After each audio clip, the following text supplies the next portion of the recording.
Bonjour à tous. Alors aujourd'hui on va faire une petite vidéo pour vous montrer une première partie de quels seraient nos intérêts à garder les feuilles dans notre jardin. Ça y est, c'est l'automne, les feuilles sont tombées, on en a partout par terre et on est un petit peu tenté de s'en débarrasser. Est-ce que vous vous souvenez de mon petit arbre sur lequel j'avais posé le nichoir à mésanges? Il n'est certes pas super esthétique, le pauvre, mais en tout cas moi je suis contente de l'avoir parce que c'est lui mon seul arbre caduc de mon jardin et qui me fournit mon or brun. Pour rappel, caduc, ça veut dire qu'il perd ses feuilles en hiver. En général, dans nos jardins, on préfère avoir des arbres persistants, c'est-à-dire qui gardent ses feuilles tout le temps, parce que du coup, c'est ce qu'on veut, des haies qui nous cachent tout le temps. Le fait d'avoir 30% d'arbres persistants dans un jardin permet justement à la terre de se nourrir toute seule sans qu'on y apporte quoi que ce soit. Un arbre normalement perd ses feuilles pour rentrer en dormance en hiver. Avec la décomposition des matières organiques, ça permet de nourrir le sol de manière naturelle. Garder les feuilles mortes dans son jardin, je tapis, toi. Ce sera dégueulasse. Mettre ses feuilles mortes sous sa haie n'est pas forcément moins esthétique. C'est caché, on ne le voit pas. Et c'est sans aucun effort qu'on va se retrouver avec un humus très intéressant, similaire à celui des forêts.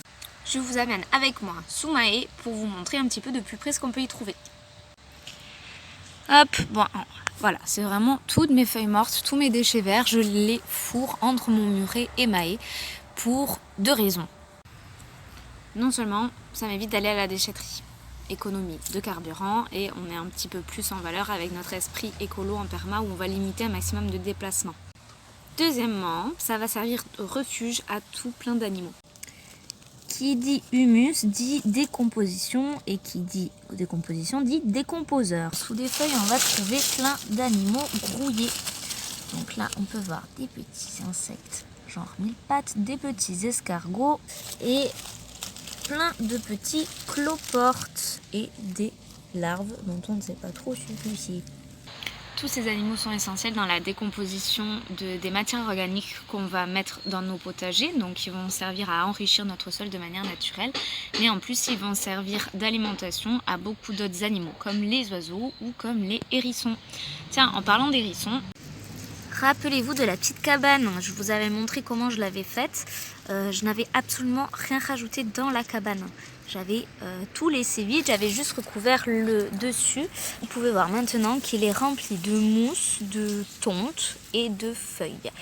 Si vous ne laissez vraiment aucune feuille à disposition, ça va être relativement compliqué pour lui de trouver les éléments nécessaires à se confectionner un petit nid douillet. Je ne suis pas certaine que mon abri à hérissons soit vide en ce moment. Du coup, je me permets de regarder l'ancien abri. Je lui ai fait une petite porte kiki. Regardez, il se mettait vraiment à l'intérieur. Le petit trou, il est encore bien en place. Et c'est lui qui s'était amené toutes ses petites feuilles et sa mousse pour se confectionner son petit nid tout chaud.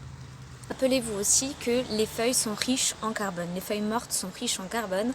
Notre tonte va être riche en azote. Et c'est vraiment nécessaire dans un composteur de pouvoir mélanger les deux. Donc avoir des feuilles mortes dans son composteur et de les mélanger régulièrement vous permettra d'avoir un compost de qualité. Mais ça, Élise vous en parlera mieux le mois prochain dans la prochaine newsletter. Elle vous fera un petit topo sur comment utiliser les feuilles pour son potager. Si vous n'avez pas d'arbre caduc dans votre jardin, vous pouvez aussi demander celle de votre voisin. Je pense que vous lui rendrez service. Je termine avec un tout petit extrait du hérisson quand je l'ai pris en flagrant délit à essayer de rentrer dans le seau avec sa toute petite porte. Je vous dis au mois prochain et bonne journée à tous.